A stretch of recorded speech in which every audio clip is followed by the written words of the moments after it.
All right, shalom. Um, Last week I sent out recorded messages, and I said if there was any midrash that had to be made, I would hear the midrash today. Is there, before we begin, is there any midrash for last week's Genesis teaching? Yes. No. Um, about verse 13. It said that now that the inhabitants of Sodom were very wicked sinners against Yahweh, and but they sinned to an extent of what they understood. Like they didn't have, you're saying in the recording, they didn't have the covenant and stuff. But I mean, like, I'm not saying it's right, but I'm saying like to what they understood, probably understood of what was right and wrong. They sinned a lot. You know. Well, and I think, there's two things that we got to think about. One, Hebraic tradition says that it wasn't just Abram and it wasn't just Terah who heard the call. That Elohim reached out, called out basically to the heart of every man, and one man truly answered. Okay, and that it was because of that we have the Abrahamic covenant. Whereas if it had been someone else, then the covenant would have been given on a wider scale to begin with. The other thing we have to think about is Shaul. He says, I believe it's in Romans. He says that if the Gentile does by nature what is in the law, but doesn't have the law, it becomes a law to him. Okay, and if those of us who have the law forsake the law, then it becomes lawlessness. Our circumcision becomes like uncircumcision. Okay, and so yes, I think you're exactly right. It has to do with the degree to which they understood what was right and wrong. They were doing what went against nature as Elohim had ordained it. Anybody else? All right, chapter 14, Genesis. Now, when King Amraphel of Shinar, King Arioch of Elazar, King Hedorlaomer, of Elam, and King Tidal of Goyim made war on King Bera of Sodom, King Bersha of Gomorrah, King Shinab of Admah, King Shemabir of Zeboim,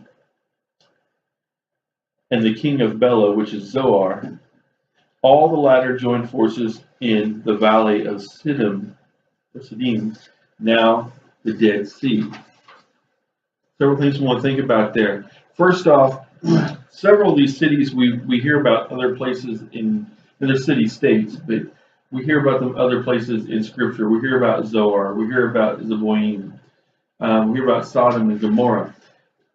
Interestingly, King Tidal of the Goyim jumps out at me, and has in the past, but especially today when I was studying.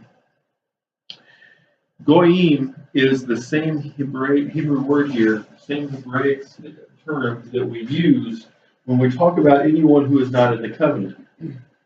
Okay? Now, when we say Goy, that so-and-so is a Goy, we're saying they're a Gentile. When we say those people are Goyim, we're saying they're Gentiles. Okay? They are not Jewish. So I find it interesting here that there is a city-state at that time called Goyim. Okay? And I think as horrible as Sodom and Gomorrah were, how terrible must Goyim have been to bear a name, or to have its name come to mean someone who is outside of the covenant. There's something I want to go down in history as being. It is not that. Interestingly, we find that this valley, the Siddim Valley, is now the Dead Sea. there's so many places in scripture where we guess and we think we're like, because of archaeological studies or oral traditions or old maps, we think, oh, this city was here and that mountain must be the mountain that's talked about here. But a lot of it is speculation and we have trouble proving it. It's not real often that we have a situation where scripture says this city or this place was called this. Oh, but now it's called this. Okay? And I think it's important that we pay heed to that, because Moshe wasn't just randomly writing these things down. They were being dictated to him, and he was writing them down for our benefit. And so we need to know that at the time that this battle happened, it happened in the valley that is now the Dead Sea. It was not a sea at that time, and is now a place of death. Almost nothing can live in the waters of the Dead Sea. They say you can jump in the water of the Dead Sea, and even someone who has never swam a day in their life just floats to the top, because the salt is the salt content is so high. Nothing grows close to the Dead Sea very well. It is forever a place of death.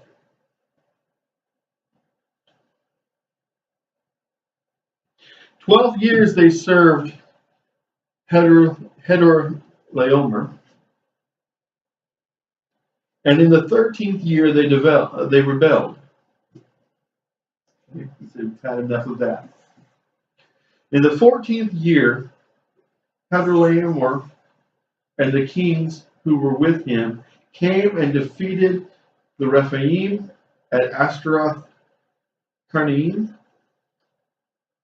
the Zuzim at Ham, the Emim at Sheva Kiriathim, and the Horites in their hill country, the Seir, as far as El Paran, which is by the wilderness."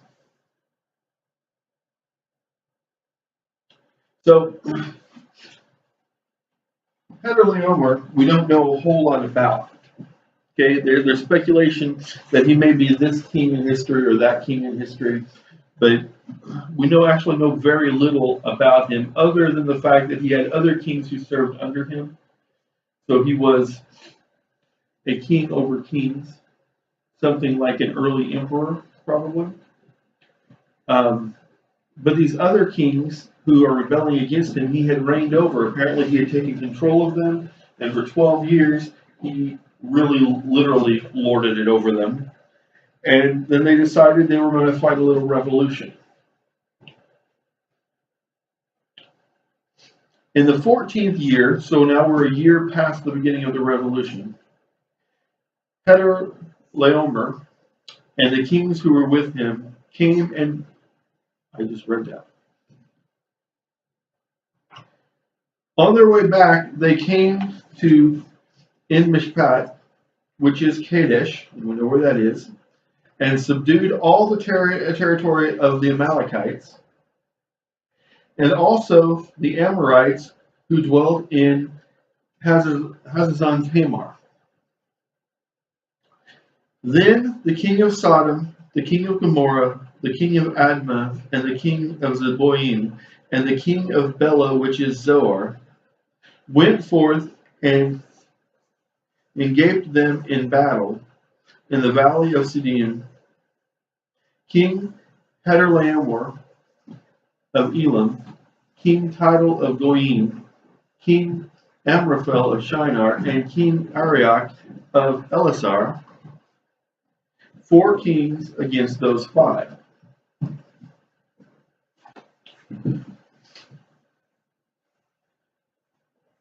I once heard it said that this was the first great coalition. I'm not sure that that's true, but I remember back in the it would have been the early 1990s, we had the Great Global Coalition that the United States put together and led into Iraq, first into Kuwait and then Iraq. And I'm not here to debate the politics of that. But this was constantly referenced in churches at that time, that we were supposedly liberating an enslaved people, and that we were going to do a great work like what was set out to do in this revolution. Now, the valley of Siddim was dotted with bitumen pits, and the kings of Sodom and Gomorrah, in their flight, threw themselves into them, while the rest escaped to the hill country. Now, that's a debated passage right there. Some scholars think that it literally means they gave up the fight. They said, we're going to be killed, so they threw themselves into the pit. They said it would be rather that they drown in this stuff and die than to be made a spectacle of if they were captured or to die in combat. Other scholars think that they threw themselves in there to hide and ended up dying.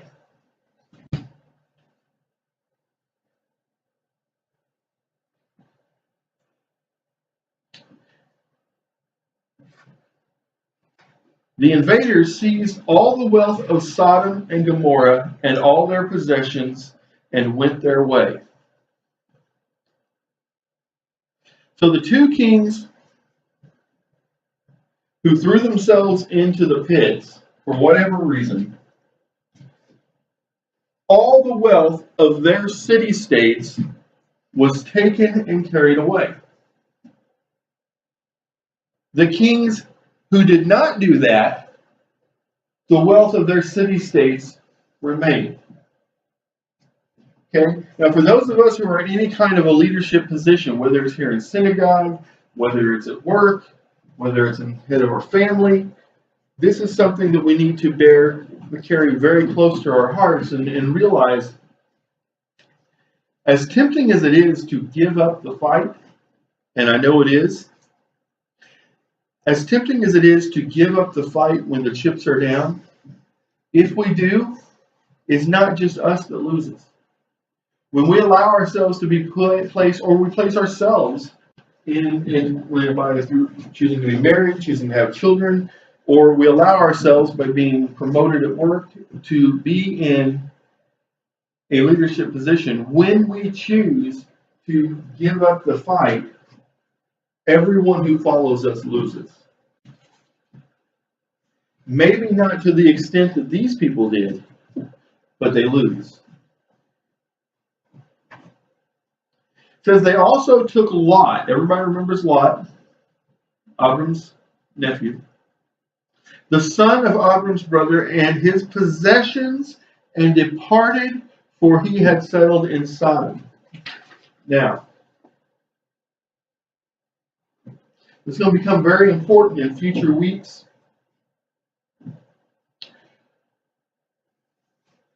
But I want you to think about this. All of the land in between the two neighboring countries, peoples, all of that land that was given to Abram, and he said, if you go east, I'll go west. Right?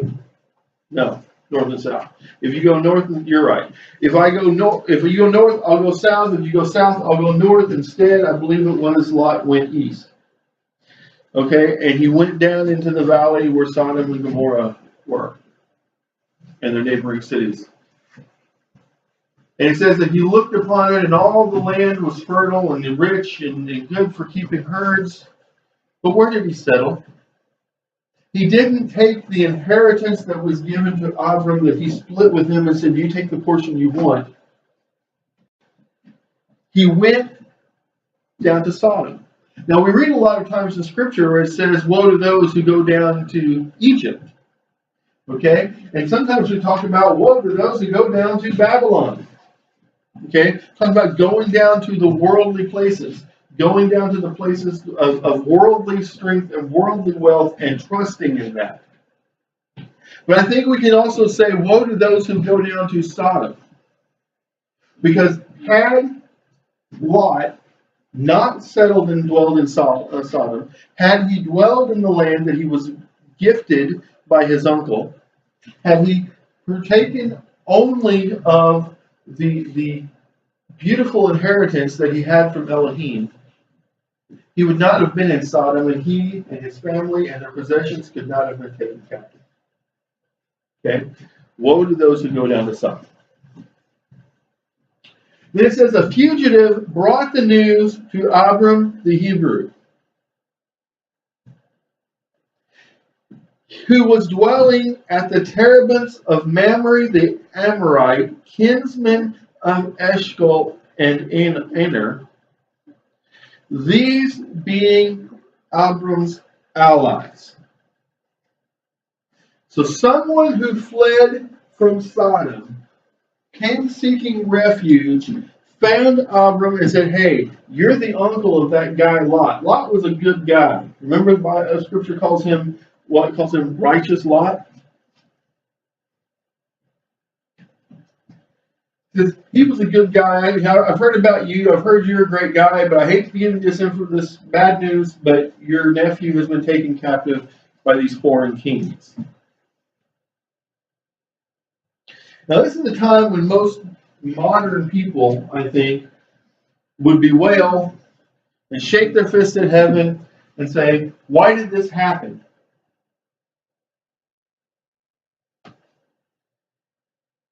Such is the nature of so-called manhood today.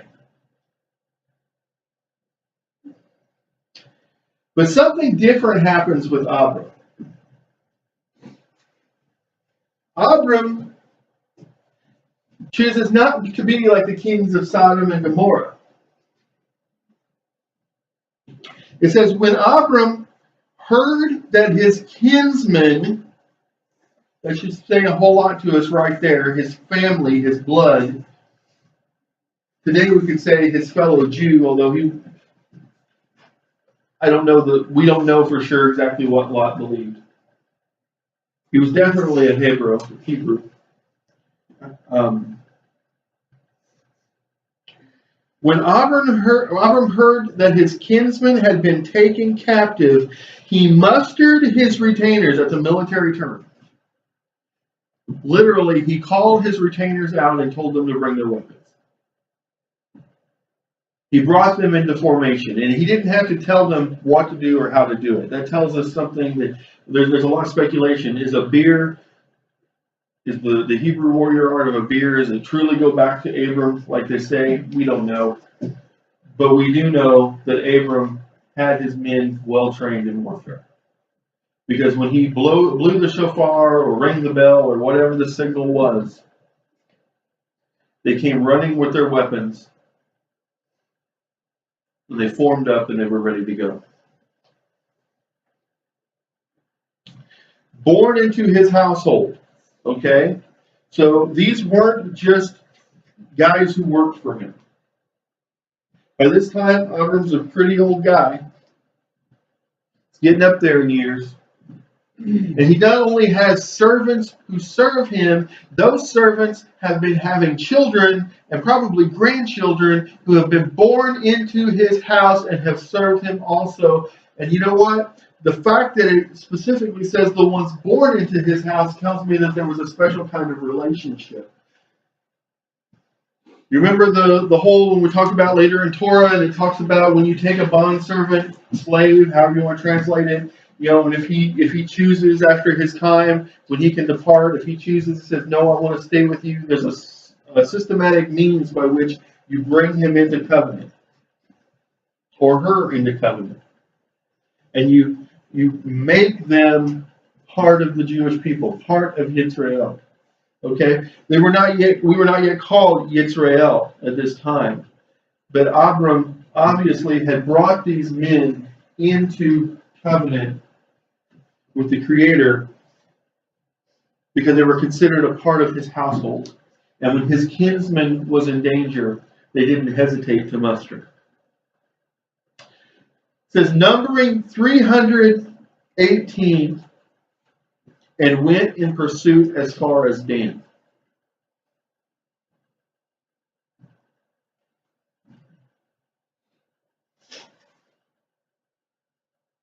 Let me tell you something about that. We were living in Lafayette. Lisa and I and the kids who had been born. We were doing the homeless outreach. And I don't remember why I started studying on Hebrew numerology at the time. I had studied on it before. Maybe it's when I was finishing up the doctoral program. I don't know. But for some reason, I started studying on numerology. I started looking at the numbers in Genesis. 318. If you add the 3 and the 18, you get 21. And 21 is 3 sevens, and it is the sign of perfection in Elohim's plan. 3 seals, 3 trumpets. I'm sorry, 7 seals, 7 trumpets, 7 vials, perfection. 318 men serving under Abram, perfection. But something I learned later that I didn't understand at the time was that if you take the 3, the 1, and the 8, you add them together, it's not 21, it's 12. 12 is also a number of completion. It's not the number of perfection, but it's the number of completion of a plan. 12 sons, 12 tribes, 12 apostles, 12 foundations.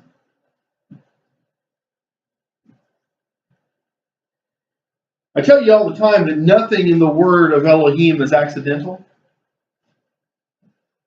But how could that have been planned?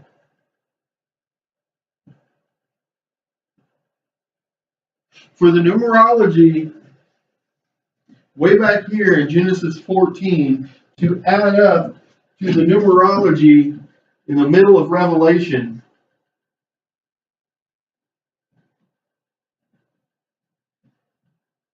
I hear a lot of skeptics say, but the Bible had so many authors. The Bible only had so many authors if you looked with fleshly eyes. Scripture has one author.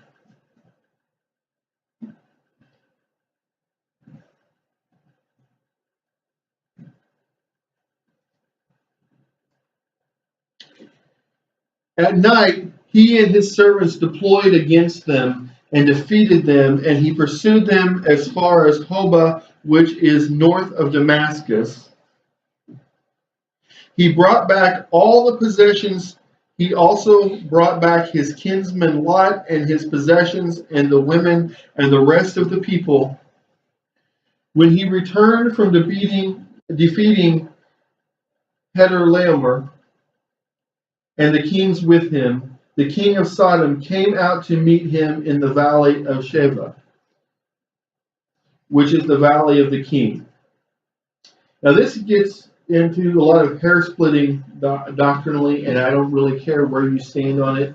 I'm not sure that I have a set position. Some people say that the earlier reading that he dove into the pit and the assumption that he died, the king of Sodom, is wrong, and that he was just hiding, and then he came out and he met him. Other people believe that in the time that it took him to do that, they've basically put a new king on the throne. Okay, his son, his inheritor, what have you. Okay, Scripture does not tell us. But whoever he is, or whoever he was, he came out and he met Abram, which is the valley of the king. And King Melchizedek of Salem brought out bread and wine. He was a priest of Elohim Most High. He blessed him, saying, "Blessed be Abram of Elohim Most High, creator of heaven and earth, and blessed be Elohim Most High, who has delivered your foes into your hand." Melchizedek is one of the most hotly debated individuals in Scripture. The king of Salem, a priest to Elohim. In a time before there was a Levitical priesthood. And Mashiach is said to be of the order of Melchizedek. And that's where we get the argument when people say, well, but the order of Melchizedek supersedes the order of Levi. But that can't be, because the order of Levi doesn't exist yet at this point. But here is Melchizedek as a priest. And that gets people into saying, well, Melchizedek, king of Salem, Salem means peace, he's the king of peace, he's a priest, he must be Mashiach in pre-incarnate form, or he must be an angel, and there's like 15 different theories. And this again is one of those things that simply is not a salvational issue. Okay? Scripture tells us later that he has no heritage, he has no beginning. Okay? All that means is that he came out of nowhere. People read that and say, well, that means he's Mashiach. It could. Or it could just mean that he was a very righteous man and nobody really knew his background. Okay? The churches tend to read it the first way. He's Mashiach, pre-incarnate. Okay? But the problem with that theory is that he's obviously carnate because he came out and spoke to God.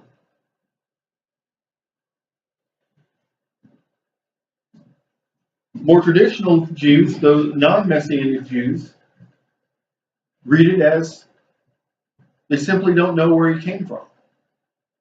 He showed up, maybe he was popular with the people, maybe he was a great fighter, maybe he just was really clever. Somehow he becomes king of this town called Salem. We don't know.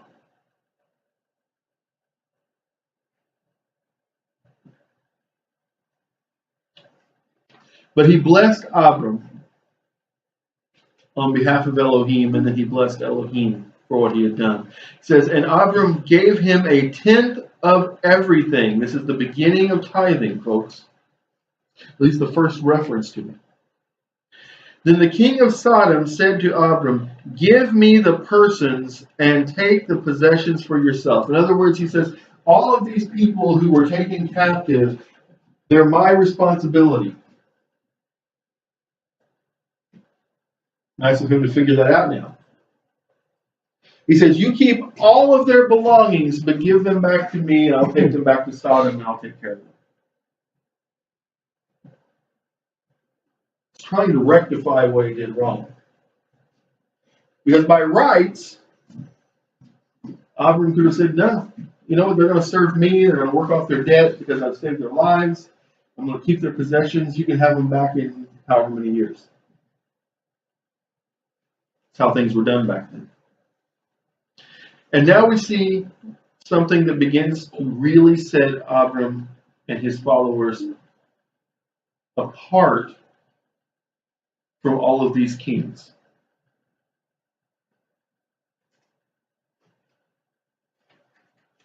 But Abram said to the king of Sodom, I swear to Yehovah Elohim Most High, Creator of heaven and earth, I will not take so much as a thread or a sandal strap of what is yours. You shall not say, it is I who made Abram rich. For me, nothing but what my servants have used up. In other words, what they've eaten on the way back.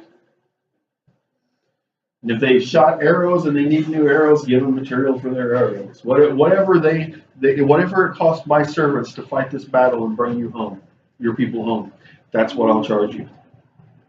As for the share of the men who went with me, Aner, Eshcol, and Mamre, let them take their share.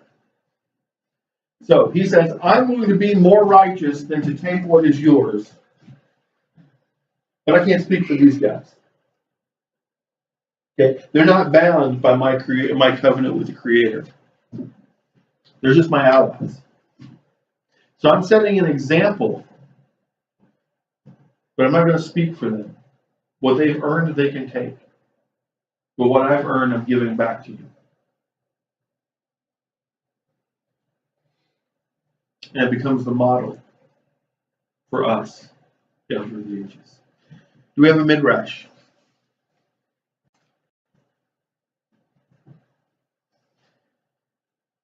Yes. The hard cane say cheddar there. It's a huh. It's the CH is a hard it's like a Hanukkah.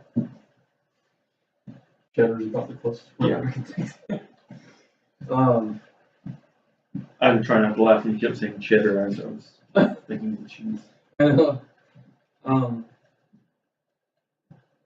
That's word transfer.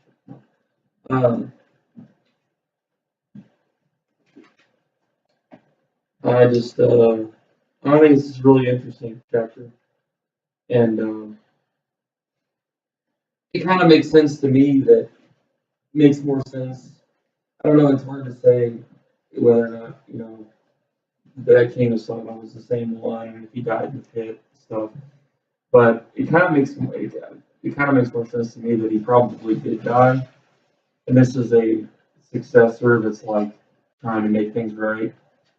Because I mean, look at where they got him. I mean, they got all carried off in captivity And and everything. and that's fine for you to believe that. Like I said, scripture is vague enough that people debate this, and I honestly don't know. Because I think I don't even have an opinion. I just venom and pits are like the same stuff that we found fossils of like dinosaurs and stuff in, right? So it's not unthinkable that they went into these pits and you just didn't drowned. I mean, Yeah. it's- Right, and that's why I You said, you know, that's how a lot of people lean. Though a lot of people say, "Oh no, he escaped and he just met him back at Sodom," Right. you know, or well, back at where they came to. You know. Anybody else? I want to say one thing, and I think this is well, interestingly, we didn't talk about this, but King Amraphel of Shinar, that was the plane that they settled in when they built Babylon. Yeah, Babel. Babel, Yeah. Babel, yeah. And then the Elisar, I think that's referenced in that word is used in Lord of the Rings a little bit. I No idea. remember listening. No idea. Anyway, One of the kings that we mentioned was from Ham, which tells me that, you know, we know who settled there yeah, several generations earlier. yeah. They killed Rephaim were giants, I think, and Ashtaroth, her name. Yep. But I wouldn't be one of them for that place. That sounds like a bad place. All right.